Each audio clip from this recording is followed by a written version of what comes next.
Hello everyone, in this video will be learning the concept of mole. और ये जो concept of mole है ये क्लास 9 और क्लास 11 के स्टूडेंट के लिए बहुत ही ज़रूरी है। अब देखो, मोल कॉन्सेप्ट समझने के लिए पहले तो हमें ये जानना होगा कि एटम क्या होता है। What is atom? Atom is the smallest particle of matter. It is the smallest particle of matter. ठीक है। अब एटम के अंदर कुछ सब एटॉमिक पार्टिकल्स होते हैं। जो पहला पार्टिकल होगा वो होगा इलेक्ट्रॉन, जो कि निगेटिवली चार्ज है, वो तो आपको पता ही है। दूसरा वाला हो गया प्रोटॉन, दूसरा वाला हो गया प्रोटॉन और तीसरा वाला हो गया न्यूट्रॉन। अब इलेक्ट्रॉन निगेटिवली चार्ज है, उसके बाद प्रोटॉन पॉजिटिवली चार्ज है और जो न्यूट्रॉन है वहाँ पे कोई चार्ज नहीं है, मतलब ये न्यूट्रल है। ठीक है। उसके बाद हम आएंगे एक ऐसे टॉपिक में जो टॉपिक है एटॉमिक मास। Atomic mass. अब एटॉमिक मास क्या होता है वो हमको देखना होगा। Atomic mass, it is the mass of one atom. मतलब एक एटम का मास अगर हम कैलकुलेट करेंगे तो उस एटम के मास को ही हम क्या कहेंगे? एटॉमिक मास कहेंगे। जैसे कि हाइड्रोजन का एटॉमिक मास है। हाइड्रोजन का एटॉमिक मास क्या है? 1U। उसके बाद हीलियम का एटॉमिक मास क्या है? 4U। कार्बन का एटॉमिक मास क्या है? 12U। वैसे ही ऑक्सीजन का एटॉमिक मास क्या है? 16U।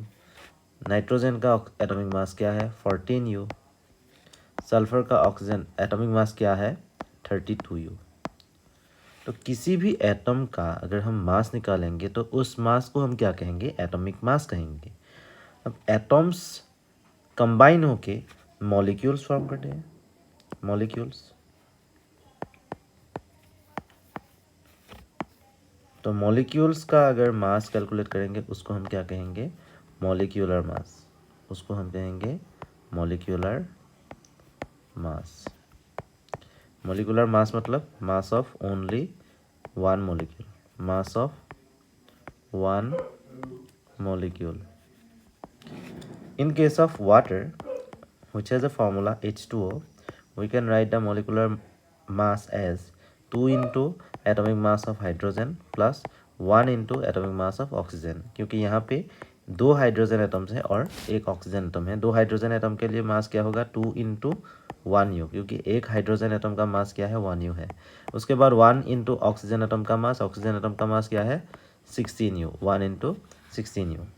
अब 2 इंटू 1U मतलब 2U और यहाँ पे 1 इंटू 16U मतलब 16U और लास्ट में हमारा ये आंसर क्या निकलेगा?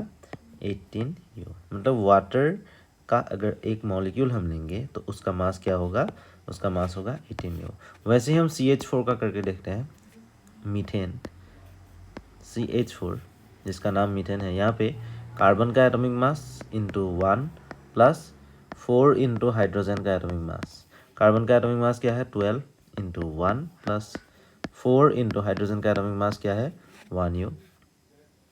तो 12U इंटू 1 यहाँ पे हमको क्या मिलेगा? 12 मिलेगा प्लस 4 इंटू 1U हमको क्या मिलेगा? 4। 12 प्लस 4 मतलब 16। तो CH4 का जो मॉलिक्यूलर मास होगा वो क्या होगा? 16U। तो in case of molecules we can calculate molecular mass और in case of atoms we can calculate atomic mass. Now we will come to the topic formula unit mass. Formula unit mass. तो formula unit मास क्या होता है वो हमको देखना पड़ेगा। जैसे कि देखो आप, सोडियम क्लोराइड हो गया, मैग्नीशियम क्लोराइड हो गया, ऐसे जो कंपाउंड्स हैं इनमें क्या होता है? आयोनिक बॉन्ड होता है। आयोनिक बॉन्ड, और आयोनिक बॉन्ड किसके बीच में होगा? सोडियम आयन और यहाँ पे क्लोराइड आयन, इन दोनों के बीच में। वैसे ही मैग्नीशियम क्लोराइड में क्या होगा?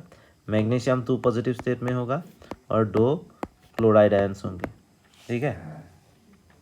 तो यहाँ पे आप देखो, यहाँ पे जो बॉन्ड है ये कोवलेंट बॉन्ड नहीं है, ये हो गया आयोनिक बॉन्ड। अब आयोनिक बॉन्ड फॉर्म कैसे होता है?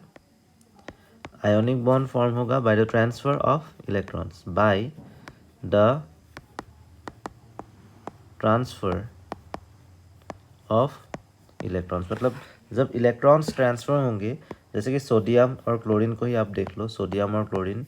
सोडियम के पास एक एक्स्ट्रा इलेक्ट्रॉन है और क्लोरीन के वैलेंस शेल में सिर्फ 7 इलेक्ट्रॉन हैं।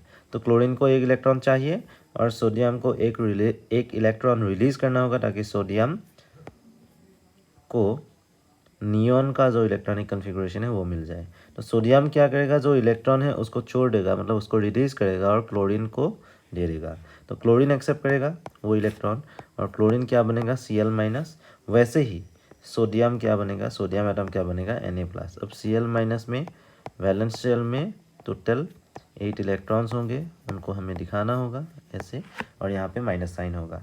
तो सोडियम आयन और क्लोराइड आयन, इन ये जो दोनों हैं, ये दोनों मिलके क्या फॉर्म करेंगे, सोडियम क्लोराइड, NaCl। अब देखो NaCl जो है, क्योंकि यहाँ पे कैटायन और एनायन है, इसीलिए इस सोडियम क्लोराइड को हम क्या कह सकते हैं, इसको हम कह सकते हैं फॉर्मूला यूनिट। तो हमारे लिए फॉर्मूला यूनिट मास क्या होगा, formula unit mass is the mass of one formula unit.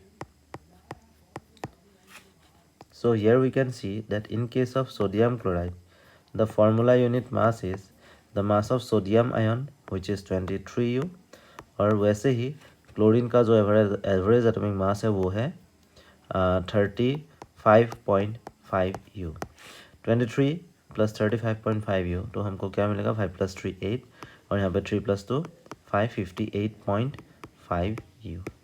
तो सोडियम का फॉर्मूला यूनिट, सोडियम क्लोराइड का फॉर्मूला यूनिट मास है 58.5U। अब हमको पता चल गया atomic mass means mass of one atom, molecular mass और लास्ट में हमने क्या सीखा, फॉर्मूला यूनिट मास। ठीक है, atomic mass is the mass of one atom, molecular mass is the mass of one molecule, formula unit mass is the mass of one formula unit. So in